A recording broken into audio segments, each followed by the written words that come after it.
Hey guys, we are back again today, and we're diving into the fascinating world of neuroscience and its role in conflict resolution and emotional intelligence. Two things we're going to talk about in great detail today. We have a truly remarkable guest today, Doug Noll, JDMA. Doug is an award winning author, speaker, and trainer, and has penned the insightful book, De Escalate: How to Calm an Angry Person in 90 Seconds or Less, where he shares his expert techniques for conflict resolution and emotional de escalation. He uses neuroscience to stop arguments, calm angry people, and promote emotional intelligence. And after a 22-year career as a trial lawyer, Doug became a peacemaker and mediator, helping people to solve deep seated conflicts. He's co founded the Prison of Peace Project, where he teaches prisoners in maximum security to be peacemakers and mediators. Doug is an adjunct professor at the Strauss Institute of Dispute Resolution at Pepperdine University. Today, we are going to learn how to solve some problems. So, anyway, here we go.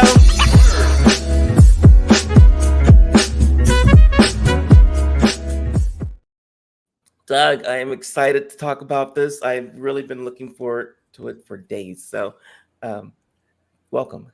Well, thank you, Michael. We're going to have a great conversation today. We are going to have one, and we're going to get people to understand that this should be taught in schools as well as in real life. So, but I want people to know more about you before we just jump into the fact that you know how to de-escalate stuff really quickly. But let me just see what I've got written here. You are a maestro of jazz violin. You fly helicopters and aircraft, I believe that's right. Second degree black belt in martial arts, and you are a Tai Chi master, whitewater rafter, and you teach skiing. So instead of Doug, I'm just going to call you Leonardo today. Uh, so many things that you do. That is very cool. I've been very blessed. My life didn't start out so blessed. I was born with many disabilities, and in those days, nobody knew how to deal with somebody like me, who had all these physical problems, very smart, very bright, but left-handed, crippled, bad eyesight, hearing, I mean, you name it, I had the problems. And I had to learn how to teach myself how to do things. And so that's how I was able to I've accomplished a lot. And the reason for that is because I learned how to learn at a very young age, because nobody could teach me. Nobody wanted to teach me. No one had the patience to deal with a kid who couldn't run, who couldn't catch a ball, who couldn't see, who's left-handed. Nobody in the 50s wanted to mess with me. It was pretty frustrating. Well, we are going to learn from you today. And I know that because I've been talking to you a little bit, backstage before the show and last week. And I am so excited for people to learn about you, about this part of you. We'll have to talk about the karate and travel and skiing and all that stuff on another show. Let's get everybody up to speed. We're going to talk about some terms that people may think they know about or don't know about. I specifically want to talk about what the terms pop psychology, neuroscience, and emotional intelligence. First of all, let's talk about what is pop psychology. You talk about that. Well, pop is a shortened word of popular. Popular psychology. And popular psychology is psychology that psychological ideas or concepts that have been made popular by the popular press. And probably the first pop psychologist was Sigmund Freud.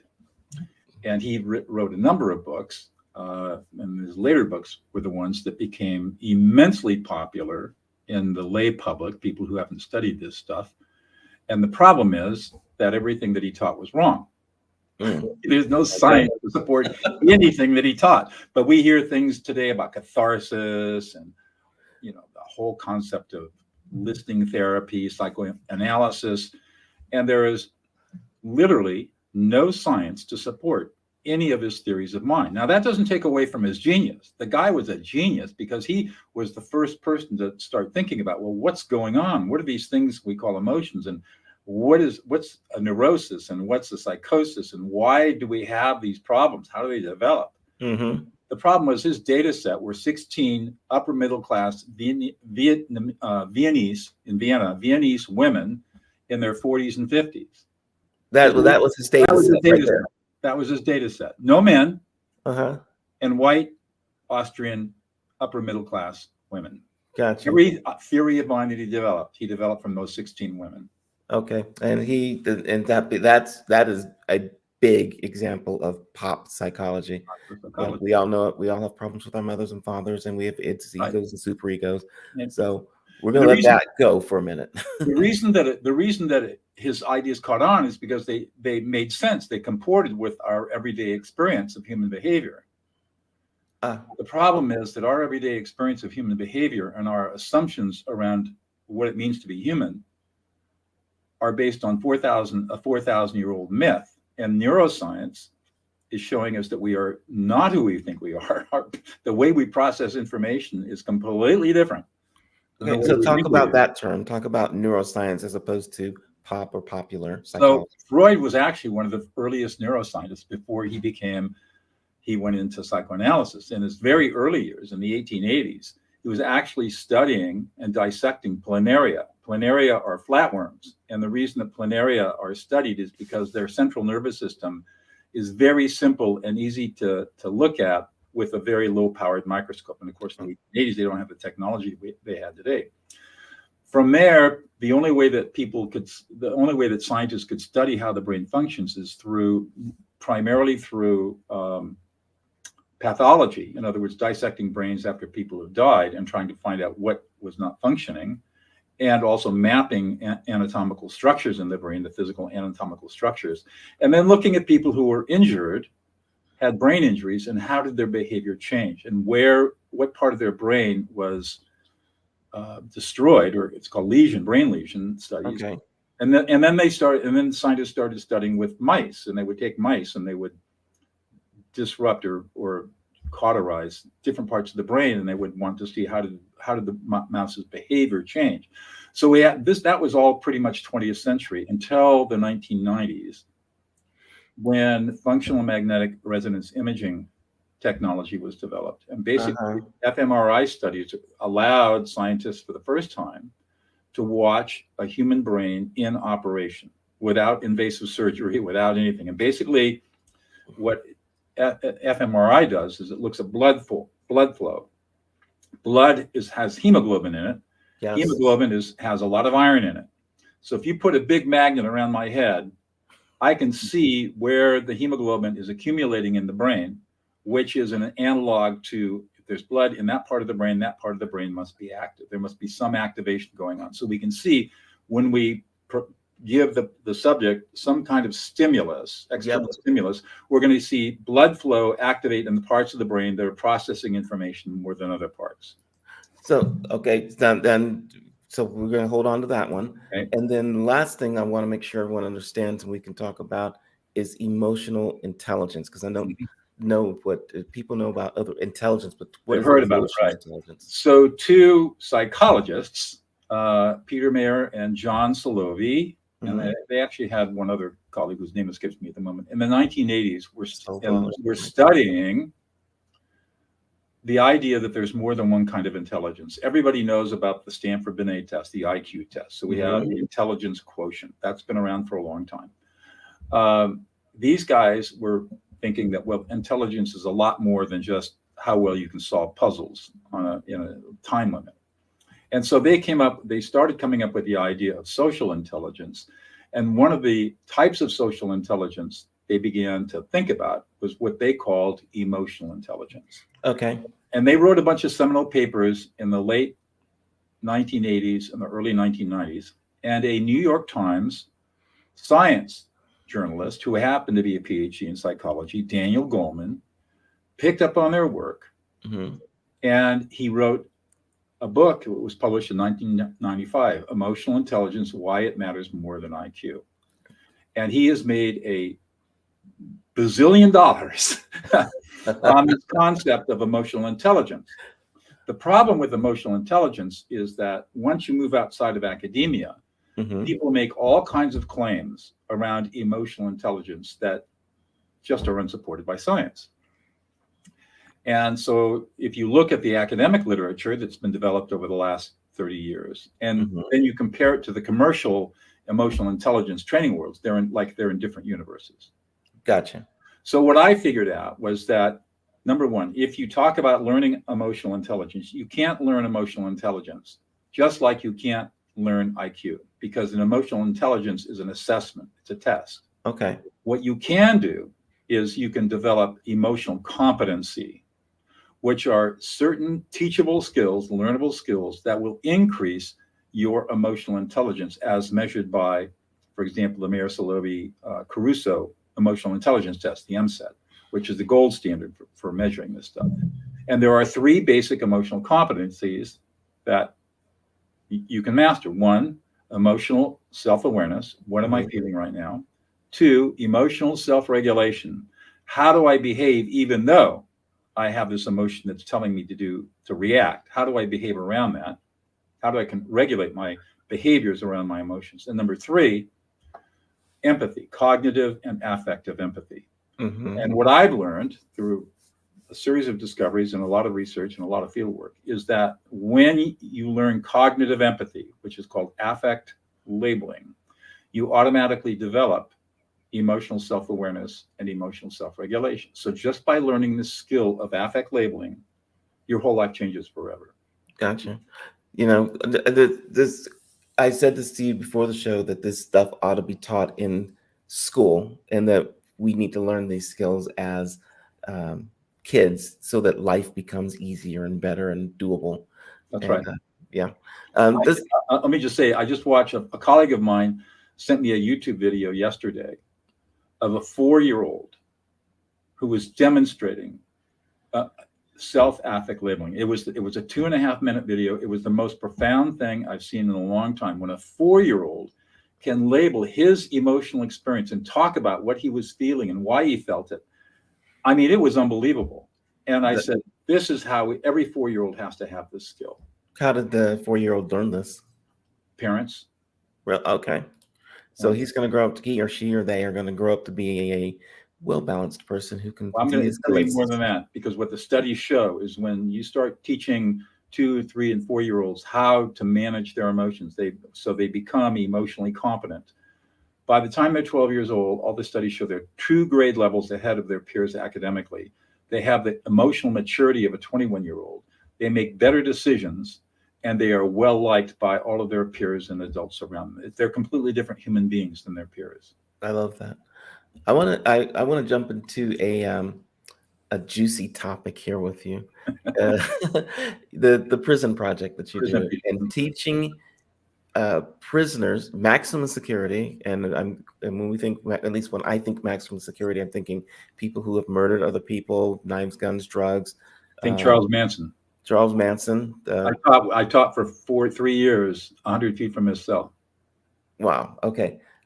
Okay. First of all, what are the arguments that come up in a prison? And then how do you de-escalate those things? That's broad. So first of all, just one of the reasons, there are many reasons why there is prison violence. Okay. One of the foundational reasons is that when an individual goes into prison, they are stripped of all their identities. Mm-hmm. So they're given a number and a last name, and they have no identity beyond that. And when you have your identity stripped away, you become very protective of the limited identity you have.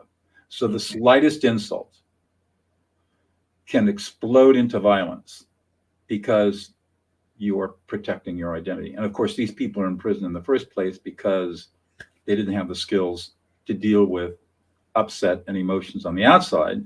Mm-hmm. And so because of every single one of them has been deeply emotionally abused and traumatized. And so they don't have any skill sets. And so they tend to just be reactive and go back to their childhood programming, which is lash out. And you'll see these people in prison, they're all tatted up and they're looking mean and evil and dark. They do that for a reason. They do that so that nobody messes with them. But what's really interesting is when you get to know these people, they hate violence. In fact, that's how we started the project. My colleague and co-founder and dear friend Laurel Coffer received a letter in 2009 from a woman serving a life sentence without possibility of parole. Mm-hmm. to come into the largest, most violent women's prison in the world, which happened to be about an hour and a half from where I live in Central California, to train all the lifers, women lifers in the prison, about 150 of them, how to become peacemakers and mediators to stop the prison of violence. They were tired of it. So that's how the project got started. So many questions I have.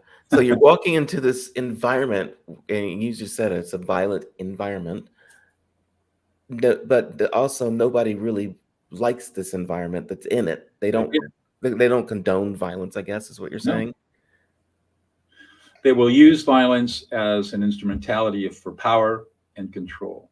Men are very different in prison than women are. It's a very different environment, different power stuff going on in a men's prison versus a women's prison. So give me an example of, let's talk, I guess, men's prison to start with, of something that's going to turn violent, and what happens.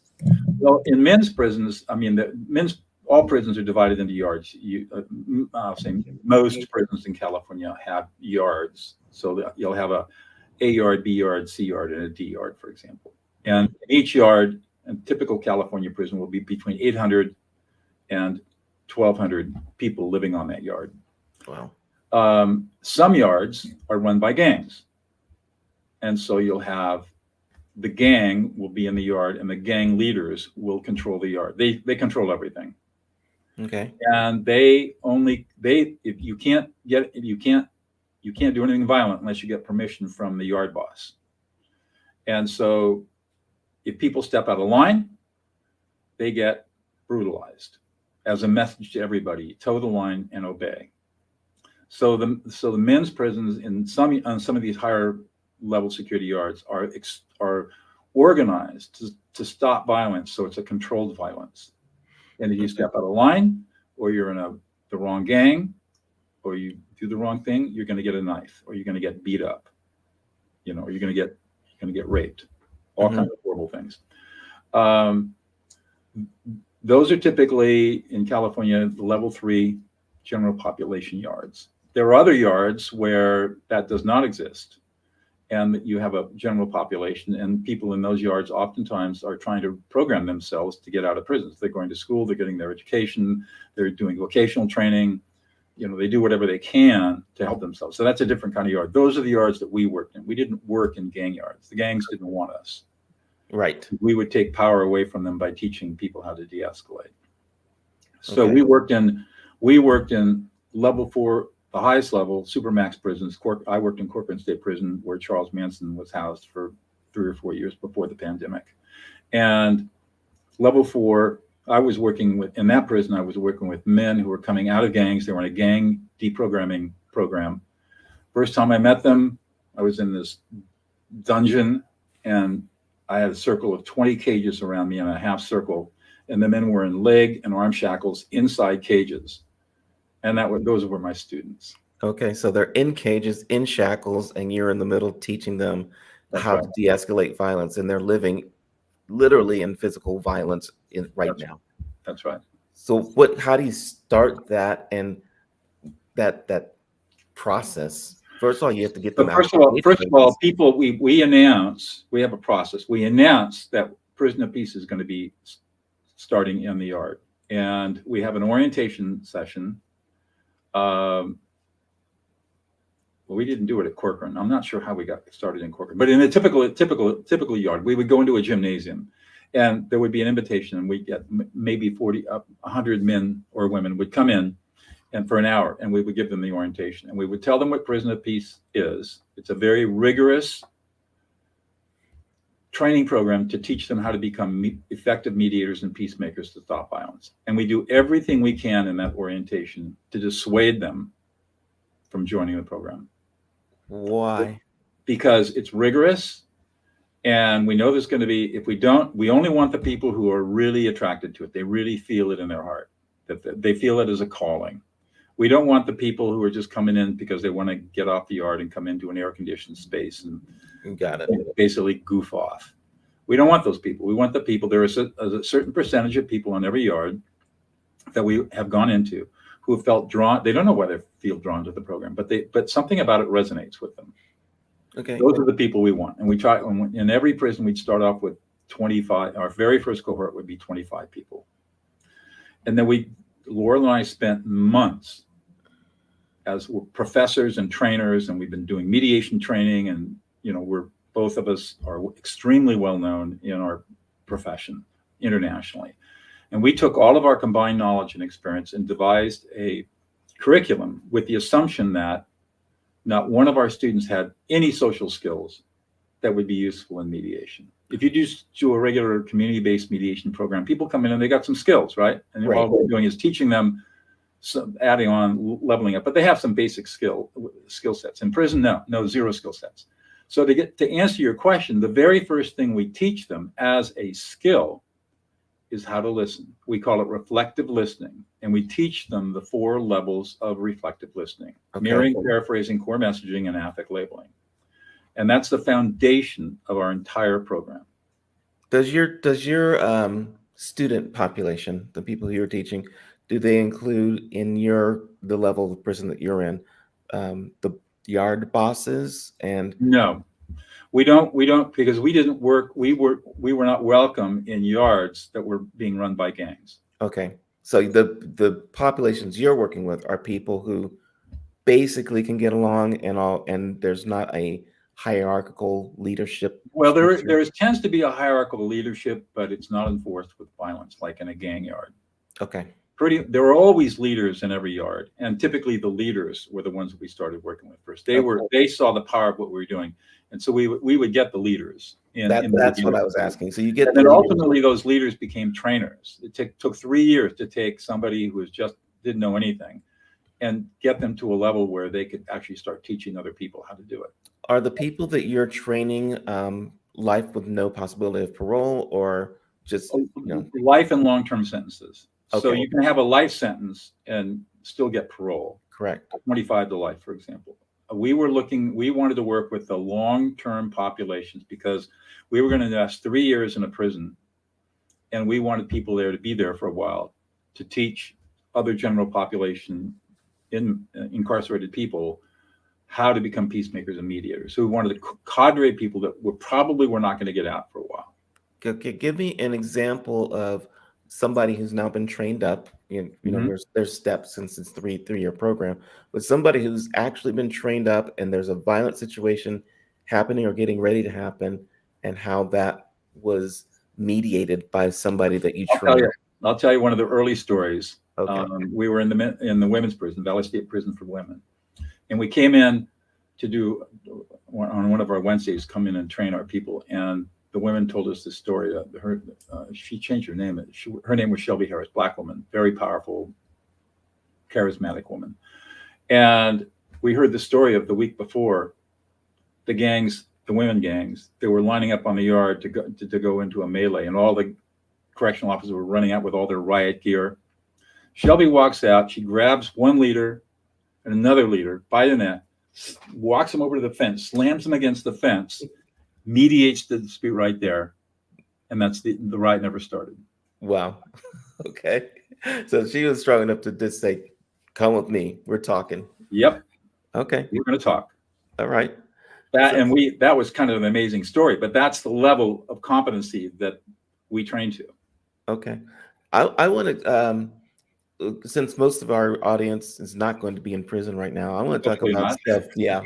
I want to talk about real world situations. Mm-hmm. Okay. And I don't usually talk about politics on this show, and we're not going to talk politics today, but I do want to talk about sides. And we know that our country is fractured right now, especially with politics. With you've got the Republican side, you've got the Democrats, and there's other people, but those are the two main sides right now. How would you take someone who is adamantly pro-Trump and someone who's adamantly pro-Biden/Democrat and get them to even listen to each other, because both of them know that they're right and both of them know that the other person's wrong? All right. Great question. Having a calm conversation with the politically polarized is a 4-step process. Okay. And before you even have a conversation, you've got to go into the conversation with a desire not to persuade, not to change somebody's perspective, not to prove that you're right and they're wrong, not to prove that they're complete idiots and they don't know what they're talking about. All right. So your mindset has to be, I'm going into this conversation to listen and learn. I'm not going in to persuade or argue or fight. That's a tough, tall order right there. Well, but that's the mindset. And then once you have that mindset, you sit down with Uncle Charlie, who's rabidly crazy, in your opinion. And the first thing you ask Uncle Charlie is, so Uncle Charlie, what are all the life experiences that you've had that lead you to the values and beliefs you have today around politics? Okay. And he's going to start telling his story about why he believes the way that he believes. And basically all you do is listen and reflect, an affect label, emotional reflection.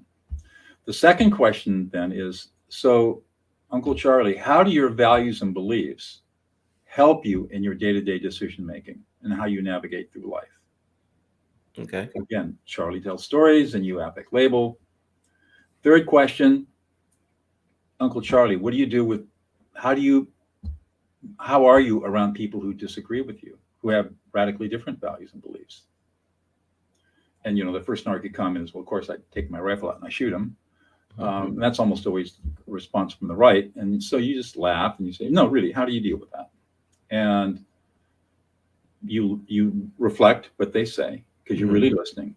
And then the last question is, so Uncle Charlie, we live in this big country, pluralistic society. How should we manage ourselves to deal with all of these different beliefs and values? From yours to somebody who is radically different than you. How should our society be structured to manage all of that? And of course, they've never thought about that question before. Right. So now you get them into a discussion. And what you learn as you listen to the answers to these 4 questions is that you have far more in common with Uncle Charlie than you have in difference. And then what you both learn that politicians are exploiting us for money and for votes. They're trying to protect their own power, position, and privilege to the detriment of the country. Let me back up for 1 second. When you go into this discussion, is it left asking right and then right asking left the questions, or is there a mediator asking? No, you can do it yourself, and it doesn't matter whether you're on the right asking somebody who's on the left, or you're on the left and you're asking somebody on the right, or you are in the middle. Now, you could have somebody like me, a mediator, come in and facilitate this kind of conversation. And the way that I would do that is I'd set up a circle process where everybody's sitting in a circle. And I'd go around the circle, set the ground rules, and then go around the circle and I'd ask each person to respond to these 4 questions. Okay. And in our listening circles, and this is what we teach in prison, is that the first person speaks, they have a talking stick, we have a centerpiece. First person speaks, the next person on the left, who's going to be the next speaker, has to earn the right to speak. And that is done by reflecting what the first speaker said, meant, and felt. Gotcha. Then once they have a dialogue, and once the initial speaker says, yes, I feel heard, talking stick gets passed to the left. Now we have a new speaker. And that speaker then would just now talk about, well, what are all the things in my life that led me to the values and beliefs that I have today? They would talk on that. When they're finished, the person to their left now has to reflect to them until they reflect, their words, their meaning, and their feelings, emotions. What if the person on the left doesn't get it right? Then they go back and they negotiate. So if they don't get it right, then the person tells what was wrong, restates the story, and now the listener reflects again. And this might be a dialogue that takes 2 or 3 iterations before. Now, the person on the left, if they don't agree or they don't understand, it has nothing to do about agreement. You just need to say, you need to reflect what the other person said, meant, and felt. Okay. It doesn't matter whether you agree with it or not. Right. You just need to know that I heard what you said. This is it. We don't use I statements. Oh. You said, you said, you meant, you felt. Okay. You statements only. This whole I statement stuff, that's more pop psychology. Totally wrong. Doesn't work. Never has worked. Never will work. Do not use I statements when you're reflecting somebody else. Use you statements. Right. You said this, you did that, you feel this way. Correct. Gotcha. That makes a lot of sense. So you get around the whole circle, everyone should kind of understand, at least the person to the right, what that person And said. then you ask the next question. All right. So how do your values and beliefs that you just talked about, how do they help serve you in your everyday life? You go around the circle and everybody speaks to that. So it doesn't matter who's in the circle. Everybody's speaking to their own experience. Nobody's challenging. Nobody's saying you're wrong. Nobody's saying that's the stupidest thing I've ever heard. Everybody's talking from their personal experience, which cannot be challenged because you own what you own. Yeah. And then they're deeply listened to. By the way, when you started doing this in the prisons and you had the guys in cells and cuffs, did it ever get to a point where you were not in cells and cuffs, but we're all just sitting in the circle? Yeah. Even in the Corcoran, we eventually have them in a classroom where we would do peace circles or teach them how to mediate or teach them all the skills we teach them. And they were just, they were there. And eventually, that happened pretty quickly. So how do you get, I'll go into another one that's more historical, more personal. You've got, in our country, we had slavery. Right. We have the KKK. We've got other nationalist groups, or white nationalism, white whatever, Christianity, really. Okay. Pretty intense. How do you get the guys in the hood to listen to the white nationalist? And that one I'm going to have trouble with. Maybe. No. Believe me, prisons are microcosms of our society. Yeah. We have white nationalists, we have Black people, Asians, Latinos, Latino people. I mean, all different ethnicities, Pacific Islanders, you name it, you got it. And these are people at the bottom of our society, coming from all different ethnicities, beliefs, educational levels, languages, and they're all crammed in together in this very unnatural environment. So the trick to peace is teaching them how to listen and reflect. Okay. At what point do you say, I've heard you, I feel you, I understand your pain? Well, you said this, and I understand what you're saying. Okay, we've gotten to a common vocabulary.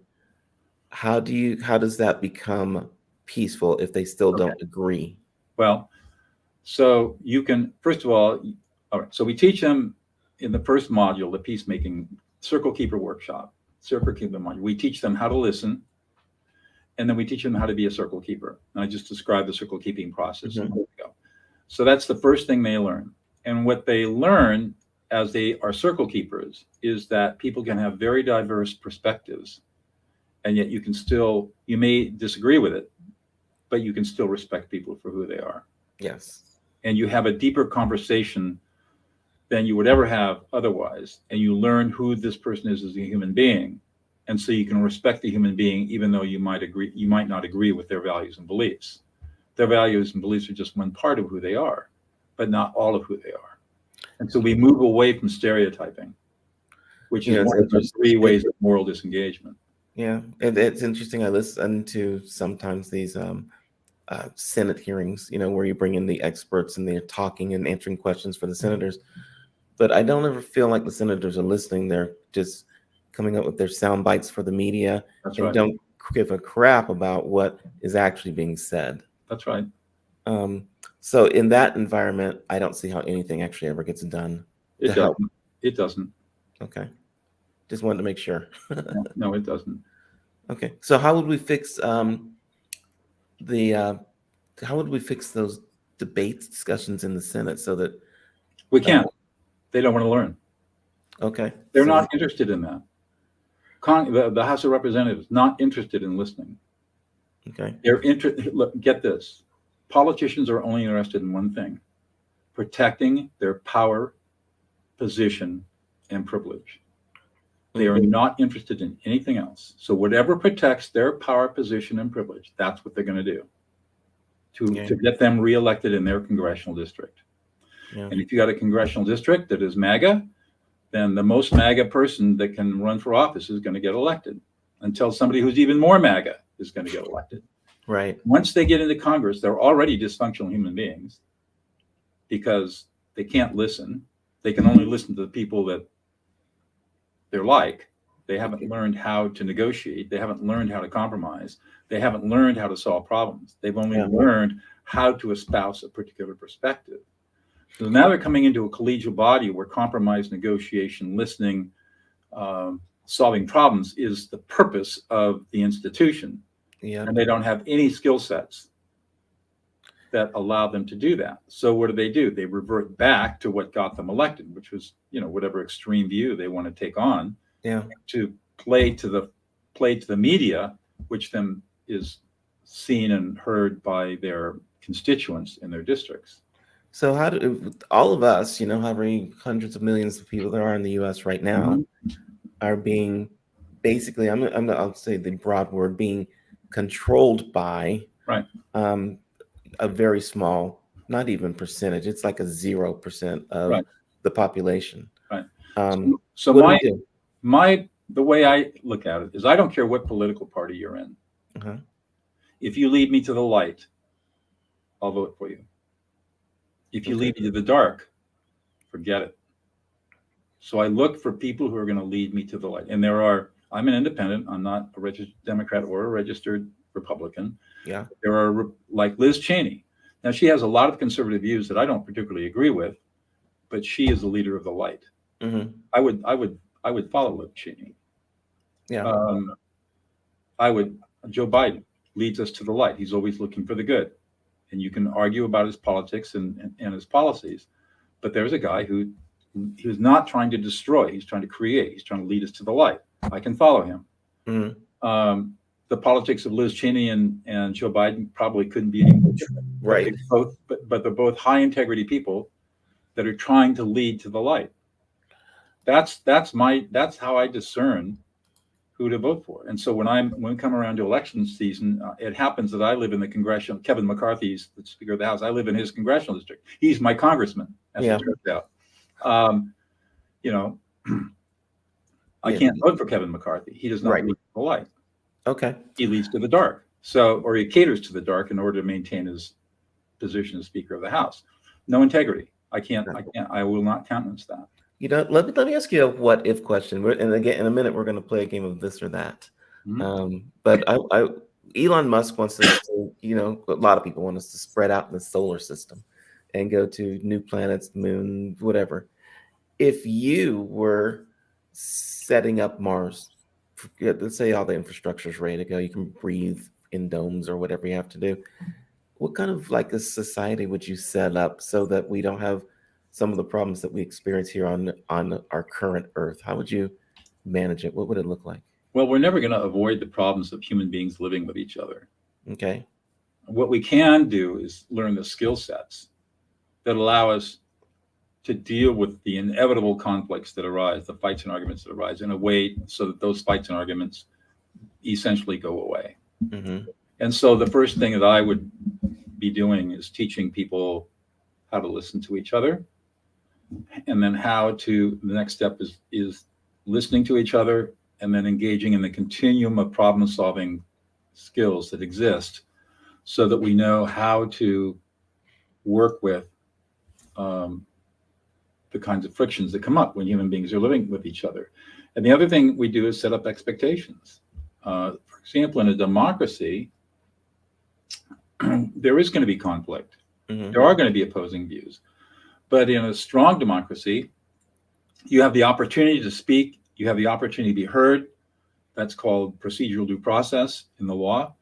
And you have the ability to make your argument, hopefully be listened to. But maybe your ideas are not going to be accepted by the majority. And the minority has to learn to accept the decision of the majority as long as the majority's decision is not oppressive or violate certain fundamental rights.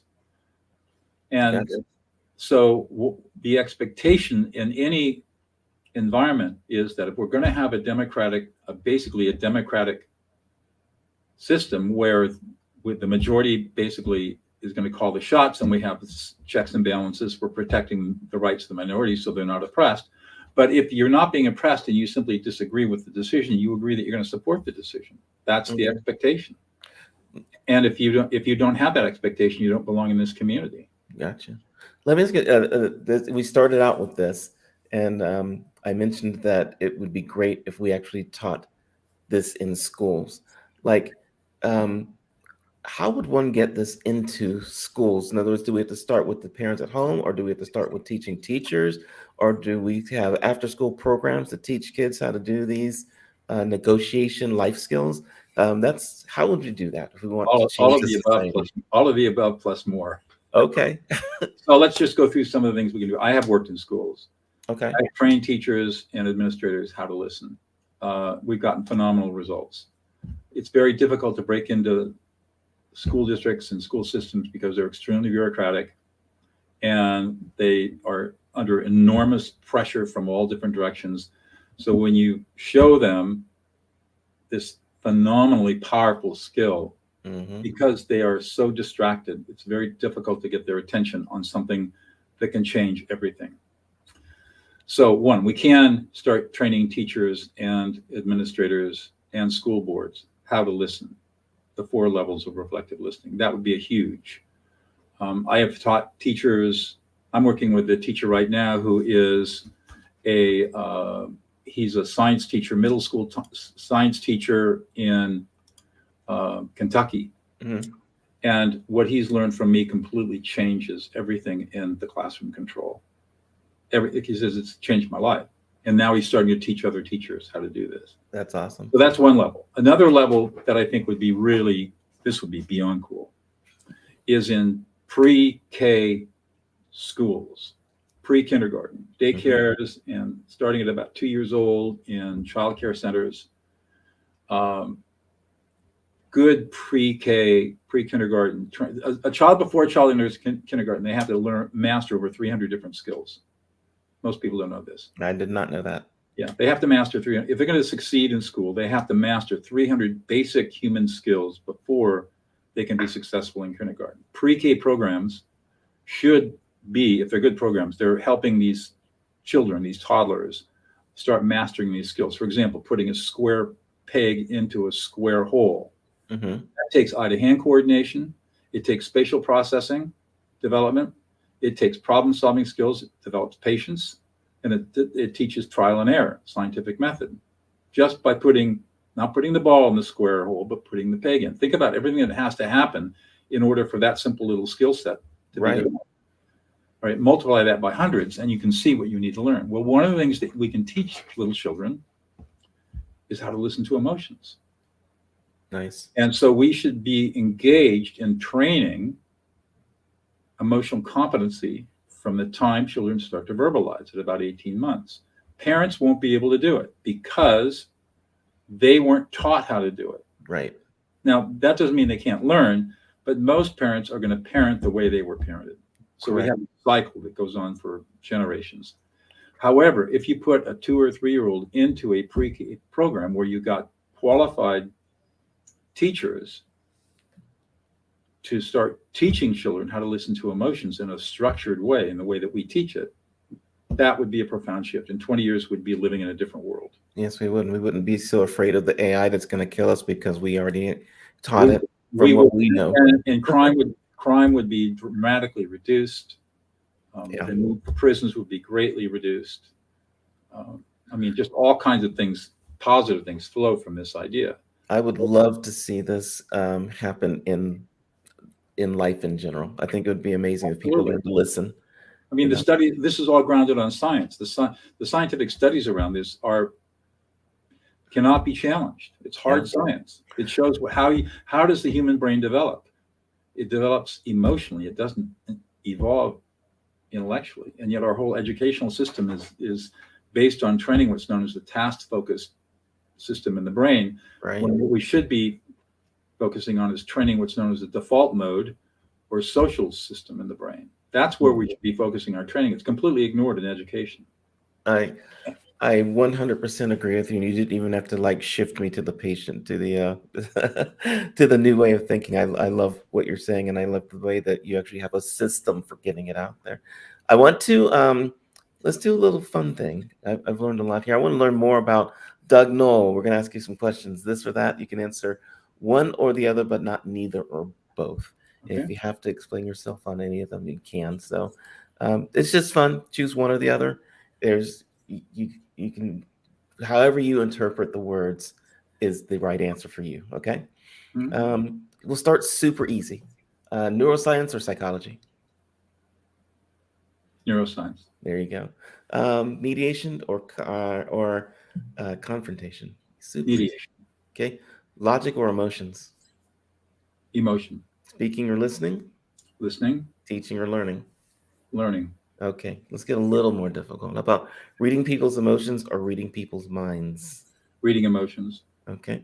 Calm a room of angry people or calm one very angry person? Say that again. What was the first? Calming a room of angry people or calm one very angry person?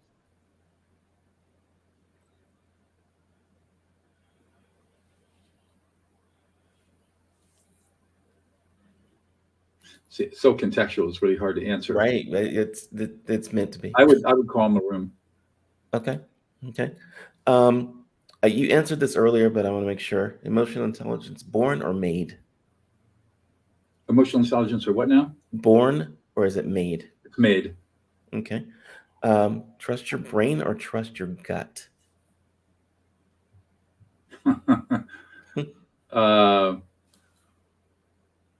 Don't trust either. Okay. What would you do instead?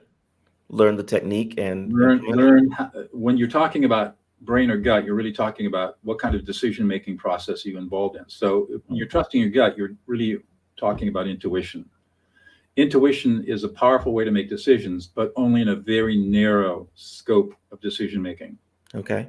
Too many people want to trust their gut because they're lazy. They're lazy thinkers. They've got a lazy system to processing. So that it's just easier to trust your gut because I don't have to think about it. But they end up with disastrous decisions in high-risk situations. Okay. Can't trust your brain because we have all these cognitive biases. Yeah. That there are 150 cognitive biases that distort our decision-making. Right. So you have to learn about all this stuff and then learn processes for making good decisions. Okay. Let's do this one. How about diffuse an argument or avoid it altogether? Diffuse. Okay. Let's get a little more difficult. How about talk to someone who agrees with everything you say or someone who disagrees? Listen to somebody who disagrees. There you go. Emotionally intelligent leader with less experience or experienced leader with low emotional intelligence? Take the person with the high emotional intelligence every single time. Okay, I like that.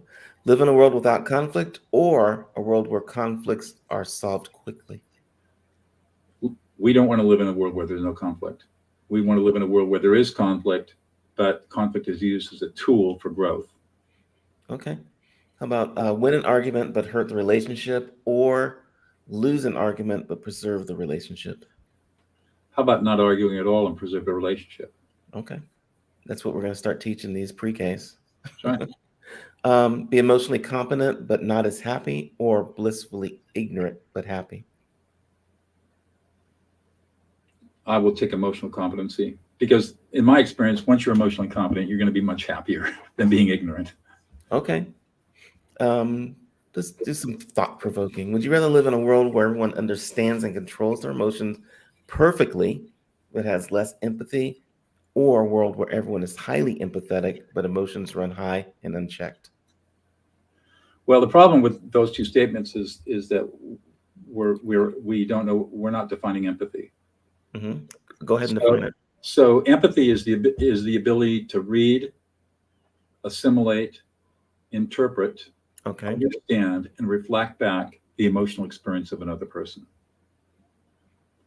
So I would prefer to live in a world where people have empathy, high levels of empathy, because then people are understanding each other at a very basic level. They understand you're having an emotional experience, as opposed to living in a world where there's no empathy and emotions are running amok, which is just chaos. Yeah. By the way, what's your take on people being afraid of AI these days? I don't know if you're studying it or listening. Yeah, I look at it. I think a lot of this is coming from science fiction. I mean, when you look at ChatGPT, for example, like it can do some pretty amazing things, but it's not going to take over the world. No. I think it raises the type of generative AI that we're seeing now has some interesting moral issues around it, but it's so far it's just another tool. I mean, remember when automobiles were invented? Michael, remember this. Back in the 1890s, people said if you went faster than 25 miles an hour, your brain would explode. Because the only reference point they had was in a fast carriage being drawn by horses. That's all they knew. Okay. And so everybody thought that these newfangled internal combustion things were going to kill off humanity because we could not withstand the acceleration beyond 25 miles an hour, because that's the fastest anybody had ever gone in the history of humanity.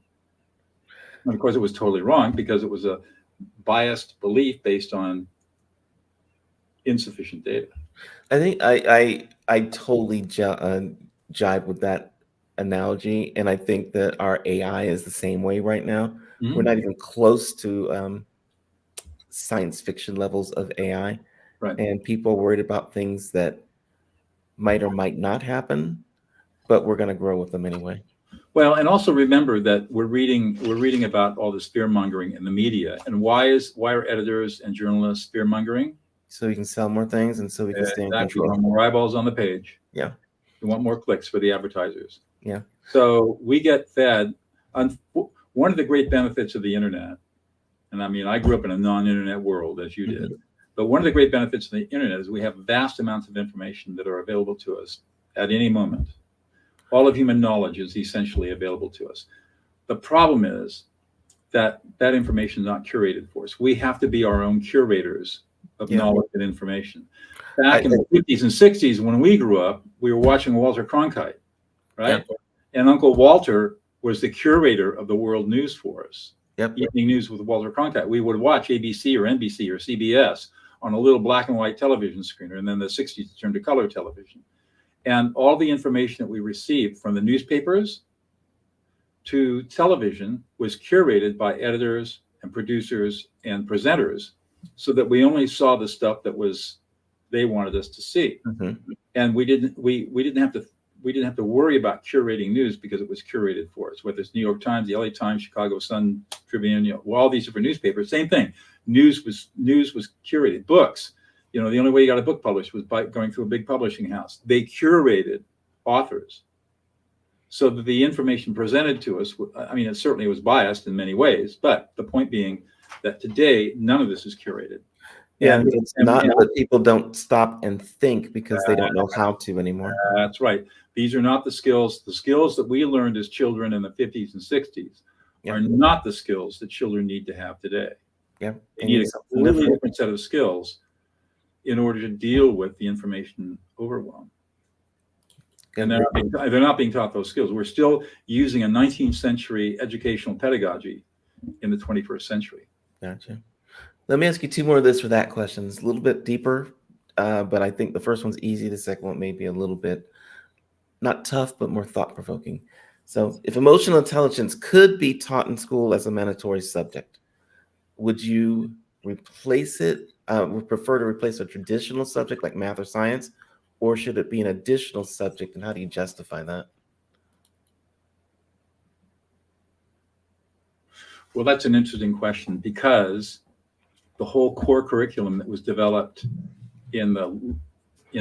starting in 2007, 2008 has a core component called socio-emotional learning. And what the educators who put this together at a national level, brilliant people, recognized that socio-emotional learning is pervasive throughout all topics, whether it's mathematics or geometry or literature or language studies. Everything is imbued with emotion. And so 60% of the core curriculum, when properly implemented, is teaching students how to be emotionally competent. At the same time, they're learning the core STEM skills, for example, science, technology, engineering, and math. Though all of those subjects have a lot of emotionality to them. Most people think it's very Spockian, right? No. Science, technology, engineering, math, every aspect of those subjects is emotional. If you're not emotionally competent, then you're going to make a lot of mistakes in the STEM subjects. So So I would go back and say, let's just. I know there are a lot of people that don't understand the core curriculum principles. They don't. They think it's some woke leftist craziness. It's not. It's based on science. And so I'm saying we can have both and. Okay. Because that's what the core curriculum is all about. Nice. Let me ask you one more question. If you could enhance one aspect of every human's emotional intelligence for the betterment of humanity, would you choose empathy, self-awareness, self-regulation, motivation, or social skills, or something different? Empathy. Empathy. Once you learn cognitive empathy, the way I have defined it, once you learn the skill of cognitive empathy, which doesn't take that long to master, in my coaching and my students, my clients that come in, I can typically have them at a pretty high level of cognitive empathy in 8 to 10 weeks of training. That's for adult learners. And then everything else that you mentioned flows from that. Awesome. Doug, this has been a fascinating conversation. I love the fact that you are the Da Vinci of our times. I want people to be able to stay in touch with you or get in touch with you. We've got your DougNoll.com website where they can find you. Yep, they can find me there. My email address is doug@dougnoll.com. That's pretty straightforward. That's easy. You can find me. I'm mostly active on LinkedIn, not as active, although I have fairly large followings on other social media platforms. I spend most of my time on LinkedIn because that's where my clients are. Absolutely. And send me an email. If you'd like a chat, I can send you a calendar link. I'm happy to chat with people about my work. And my thing is, if you have fights and arguments in your life, whether they're in your business and professional life or in your personal life, I can teach you how to eliminate fights and arguments forever. You will never have a fight or argument again in your life. That is a thing I'm going to take you up on. I'll check it out on your website, and we'll be talking again soon, sir. Okay. Thanks a lot. All right, man. Rest of you guys, peace. We are out. Doug, I'll talk to you in a second.